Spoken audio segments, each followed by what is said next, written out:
일하는 시민을 위한 쉽고 알찬 랜선 노동법. 안녕하세요. 저는 김나영이고요. 안녕하세요. 저는 천안호 공인노무사입니다. 반갑습니다. 반갑습니다.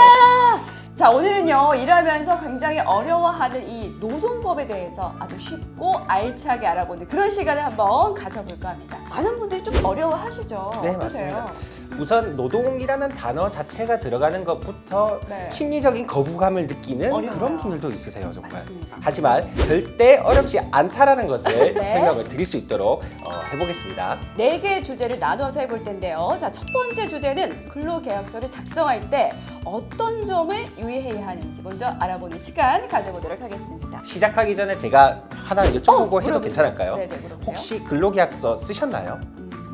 써봤어요. 어떻게 쓰셨나요? 일단은 사장님이 주시면은 거기에 사인을 했던 그런 기억이 있어요. 혹시 자세하게 읽어보셨나요?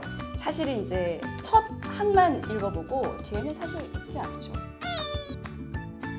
문서를 주면은 사인하기 바쁘죠. 왜냐하면 그렇죠. 일하기 바쁘니까 네, 맞습니다. 그렇게 될 수밖에 없는데 실제로 조건이 어떻게 되는지 네. 이런 것을 깐깐하게 보셔야 서울을 받으신다 이런 사항들을 알 수 있기 때문에 네. 근로계약서 작성이 중요하다라고 보실 수가 있겠습니다.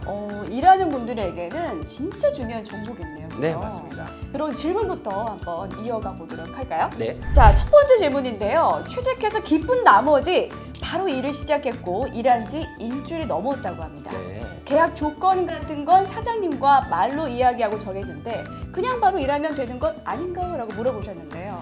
말로 계약하는 것도 유효하지만 나중에 돼서 퇴사를 하셨을 때 내가 어떤 조건으로 일을 했었는지 네. 이러한 부분을 정확하게 증명을 할 수 없는 그런 문제가 하나 발생할 수밖에 없습니다. 그렇죠. 그러다 보니 근로계약서라는 문서를 작성하시면은 네. 내가 몇 시간 일을 하는지, 네. 돈을 얼마나 받는지, 내가 언제 쉴 수 있는지 등을 정확하게 알 수가 있기 때문에 문서로 남겨놓으시는 게 가장 좋다라고 말씀드리고 싶습니다. 작성을 하면 좋다는 건 알지만 사실은 네. 의뢰 입장에서 네. 사장님 요거 적고 싶은데 좀 적어주세요 이렇게 말하기가 어렵거든요. 사실은. 네, 맞습니다. 네. 근로계약서 작성 요구하는 것을 어렵게 느끼시는 분들이 정말 많으신데요. 네. 다양한 방법을 통해서 네. 근로계약서 작성을 유도를 하는 경우가 있습니다. 대표적으로 은행 계좌를 만들려고 했더니 근로계약서를 들고 오라고 했다라던가 와 같은 그런 방법을 통해서 네. 주변 분들도 근로계약서 썼는데 우리도 같이 쓰시는 거는 어떠실까요? 와 같은 그러한 좀 제한적인 말투를 통해서 유연하게 좀 쓰실 수 있지 않을까 그렇게 생각이 듭니다. 자, 그렇다면은 이제 우리가 근로계약서 작성할 때 어떤 사항이 들어가면 좋을까요?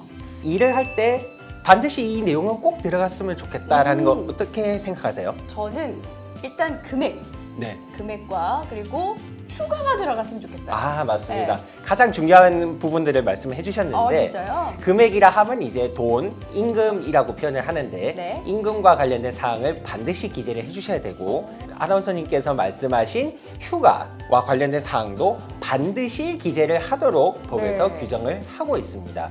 그리고 휴가 말고 네. 일하던 도중에 잠깐 쉬는 그런 시간도 있어야 되지 않을까요? 휴식 시간. 네, 맞습니다. 휴식 시간이라든지 일요일 같은 날에 쉬는 그런 형태로 했을 때 네. 일요일에 쉬는 날짜 정하는 것 같은 네. 그런 휴일도 지정을 해주시면 좋고 약속한 시간과 같은 것도 같이 기재를 해주시면은 네. 아주 좋게 보실 수가 있고 방송국에서 일을 하시면 방송국 어디에서 어느 부서에서 일을 할 건지에 관한 그런 사항들을 이제 볼 수가 있는데 그런 내용도 같이 써주시면은 네. 아주 좋은 내용이 될 것으로 보입니다.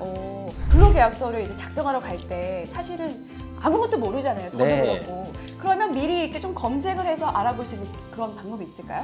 고용노동부라는 그 부서 홈페이지에 들어가시면은 네. 근로계약서라고 검색하시면 네. 근로계약서와 관련된 문서 양식도 나올 뿐더러 어떻게 하면 좋을지에 대한 기초 설명도 관련해서 첨부를 하고 있으니 네. 참고를 하시면 좋을 것 같고 네. 그리고 저희 채널과 같이 이렇게 근로계약서를 잘 소개해드리는 네. 그런 영상도 보시면은 아마 크게 도움이 되지 않을까라고 생각이 듭니다. 다른 질문이 있는데요. 네. 일하는 시간을 짧게 정하거나 기간을 정해서 하는 계약도 있는지 물어보시네요. 혹시 몇 시간 일을 하시나요? 저요? 네. 저 같은 경우에는 사실 이제 방송의 시간에 따라 좀 달라지긴 하는데 네. 저는 정해진 시간은 딱 없는 것 같아요. 아. 네. 보통 우리가 하루 8시간, 뭐 7시간 이런 식으로 정할 수가 있는데 네. 3시간을 일하는 것과 같이 짧게 일하는 경우도 있을 것이고 네. 그리고 3개월만 일을 하는 것과 같이 짧은 기간을 정해서 하는 경우도 있을 것입니다. 3시간과 같이 짧게 일하는 경우는 네. 단시간 근로라고 이야기를 하고 그리고 짧은 기간을 정하는 것은 기간제 근로라고 우리가 흔히 표현을 하고 있습니다. 네네. 이렇게 짧게 계약을 한다거나 또 짧은 기간을 둔다거나 이런 경우 다 가능한데 네. 문제는 계약서에 살짝 들어가는 내용이 달라질 수 있다라고 볼 수 있습니다. 그럼 혹시 어떻게 달라질까요? 예를 들어서 12월 24일부터 뭐 1월 24일까지 하겠다 하면 12월 24일부터 1월 24일까지와 같이 기재를 해주시면 되고 오전 9시부터 오후 1시까지 일하겠다 하면은 9시부터 1시까지 이렇게 기재를 정확하게 해주시면 됩니다.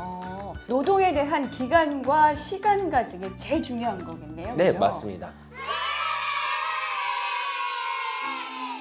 또 다른 질문이 있는데요. 사정상 근로계약 기간을 다 못 채우고 나오게 됐는데 네. 일찍 나갔다고 기간을 못 채운 만큼 손해배상 금액을 내라고 하시는데 이럴 때 어떻게 해야 될까 물어보시네요. 실제로 이런 경우가 있습니다. 있어요? 네, 3년 동안 일을 안 하시면은 네. 돈 받는 거 다 다시 사장님한테 내는 이런 계약이 있을 수가 있습니다.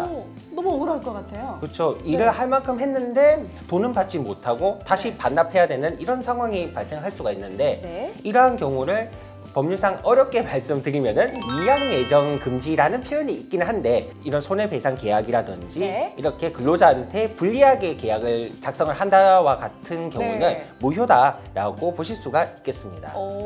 무효라고 이렇게 좀 외치고 싶은데 아니면 뭔가 좀 법적인 근거를 말할 수 있는 어떤 방법이 있을까요?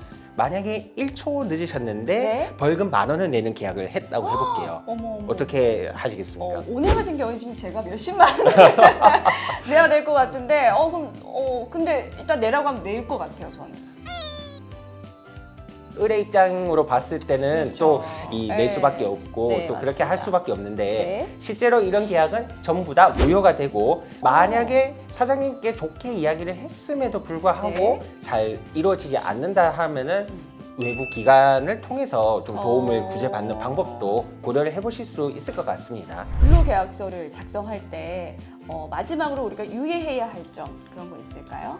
알바몬이라든지 알바천국과 같이 네. 아르바이트 그런 사이트에도 전자계약서라고 해서 스마트폰을 통해서 계약서를 네. 작성하는 경우도 간혹 있더라고요 보니까. 네네. 말로 하는 것보다는 문서로 반드시 꼭 남겨놓으시기를 부탁드리고 계약서를 못 쓰셨다 하더라도 네. 종이로라도 형태로 만들어서 네. 사진으로라도 찍어놓고 이렇게 좀 증거가 될 수 있도록 잘 남겨두시면 가장 좋을 것 같습니다. 나 근로계약서 안 썼지라고 생각하면서 뒤늦게 쓸 수도 있을 것 같은데 그래도 네. 괜찮을까요? 네, 괜찮습니다. 이게 사실 기간이 정해져 있지가 않습니다. 늦게 작성해도 네. 작성을 하시면 된다라고 말씀을 드리고 싶습니다. 자, 오늘은요 근로계약서를 작성할 때 어떤 점에 유의하면 좋을지 알아봤습니다. 이 점을 꼭 숙지를 하셨다가 여러분들도 근로계약서 작성할 때 이 점에 유의하시면 될 것 같습니다. 자, 저희는 다음 이 시간에 더 알찬 주제로 찾아뵙도록 하겠습니다. 김해 일하는 시민을 위한 쉽고 알찬 랜선 노동법 또 봐요. 또 만나요.